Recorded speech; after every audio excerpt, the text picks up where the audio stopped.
Hi, my second graders. Today I want to read you a fairy tale and I'm going to make you guess what it is. Are you ready? Bibbidi bobbidi boo.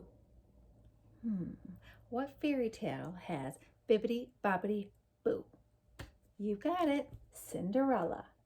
Now, this Cinderella story is retold by Barbara Carlin, and retold means because it is a fairy tale, fairy tales are always told from generation to generation. So it is retold by Barbara Carlin. And I love this one because its pictures are really fun, and they're one of those books that you have to go back and look back at the details because they're really, really neat, and there's lots of details in there. But before we read this, I want to talk to you about fairy tales. Now, don't forget, fairy tales have good and evil. They start off once upon a time in a far, far away land. They have happily ever afters. They have kings, queens, princesses. They have animals that talk. They have animals that come in threes or sevens. There's magic. There's good lessons. So those are a few things that I just want to remind you about storytelling. And before we read Cinderella, I am going to teach you some vocabulary that you might need to know, because sometimes when you are telling fairy tales, they use words that we don't really use anymore. So one example is cinder, and cinder is cinder, kind of like Cinderella. Now, a cinder is a small piece of partly burned coal or wood, and that's why it's called cinder. I wonder why they say Cinderella. A small piece of burned coal or wood. Another one is widow or widower, or a widow. And now a widow is, or a widower, is a woman or a man who lost her husband or his wife, and they call them a widow. The next one is obey. Now, obey means follow the rules. I will obey the school rules around elementary. Smitten. Very much in love with something. I am smitten with second grade. This is an M. It's a little fancy M. Sorry about that, my friends. Then we have vowed. Promise to do something, or vow, and vowed. You're promising to do something. Then we have elegant, which is graceful and stylish in appearance or manner. It's very elegant. Then we have sleek, looking smooth, well-groomed appearance, stylish. Then we have a maiden, a young maiden. That means a woman or girl who's not married yet. And there's one of those fancy M's I did. Sorry, my friends. But this is called a maiden. So now we are going to be reading Cinderella, retold by Barbara Carlin.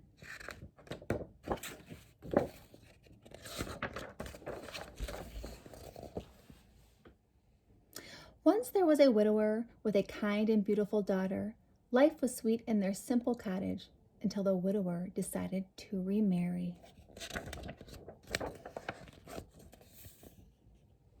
Not knowing the ways of the world, he married a vain and horrid woman, whose two daughters were as vain and horrid as she. What a stupid little house, they said. The widower's daughter was made to work like a servant in her own house. She was soon run ragged, washing, ironing, scrubbing, dusting, and cooking heaps of food. The poor girl no longer had a bed of her own and had to sleep among the ashes and cinders, and from that time on, they called her Cinderella. She's right there by the cinders.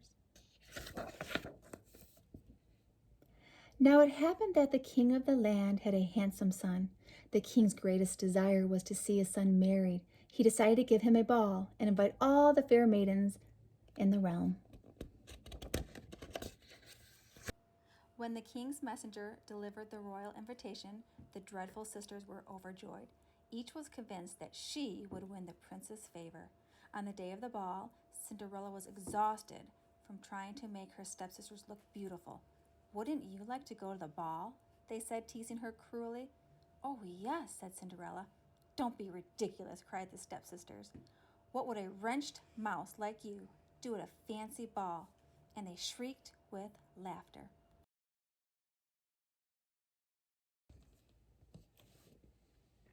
Thinking themselves beautiful beyond words, the stepsisters left for the ball.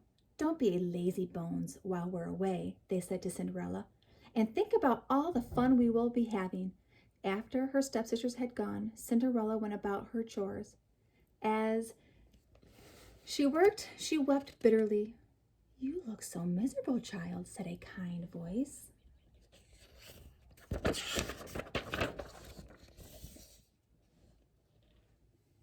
"Who are you?" said Cinderella. "I," replied the plump little woman, "am your fairy godmother. Please tell me why you are crying."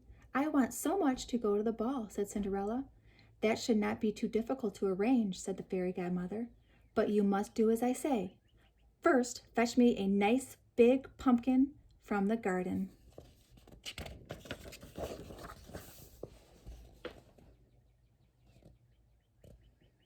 Cinderella brought the biggest pumpkin she could find. "Now," said the fairy godmother, "I will require 6 white mice and a fine fat rat." Cinderella brought them live from the trap. "And finally," said the fairy godmother, "I must have 2 lizards." "You might look behind the watering pail." Cinderella did as she was told.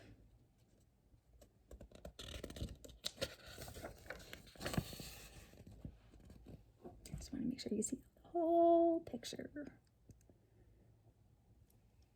With a touch of her wand, the fairy godmother changed the pumpkin into a magnificent golden coach, the mice into 6 white horses, the rat into a jolly coachman, and the lizard into 2 sleek footmen. "Lovely," the fairy godmother exclaimed. "Off you go." "Am I to go in rags?" said Cinderella. "Silly me," said the fairy godmother, and she transformed Cinderella's filthy rags into an elegant gown, and on her feet placed a pair of sparkling glass slippers. "Now you are ready," said the fairy godmother. "But remember this, you must return home before the stroke of midnight, for then all your finery will change back to what it once was." Cinderella promised to obey, and then she was off to the ball.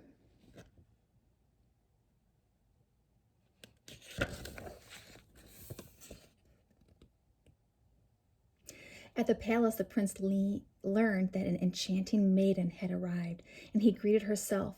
The other guests were puzzled. Who was this beautiful stranger?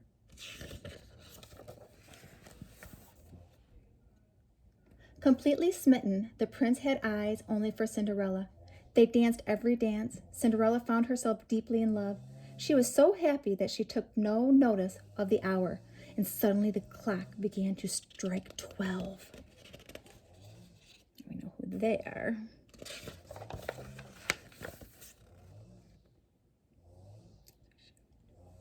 Remembering the warning, Cinderella ran from the princess's arm and off the ballroom and down the steps of the palace. In her haste, she lost one of the glass slippers. "Wait, wait," cried the prince. "I don't know your name." Cinderella's golden coach sped away from the palace, but at the stroke of 12, the fairy godmother's warning came true. The coach was changed back into a pumpkin, the horses back into mice, the coachman back into a rat, and the footman back into lizards, and Cinderella was once again dressed in rags.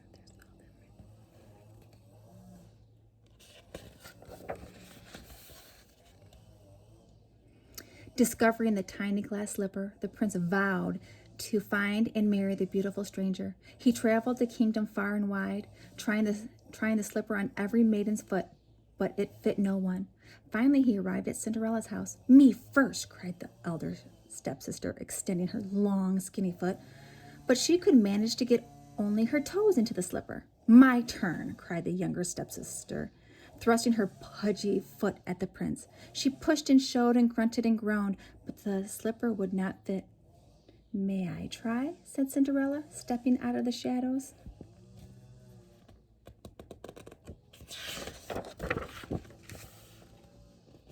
The glass slipper fit perfectly on Cinderella's tiny foot.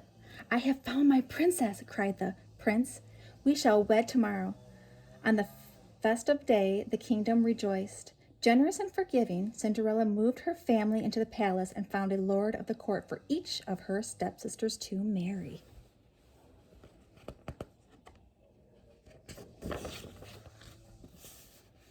And Cinderella's fairy godmother moved in too, just to make sure everyone lived happily ever after. Look at the back of that right there. Okay, so this is the fairy tale Cinderella, and I hope you guys are having fun with your maker challenge, making a shoe out of anything you can that fits you. All right, bye my friends.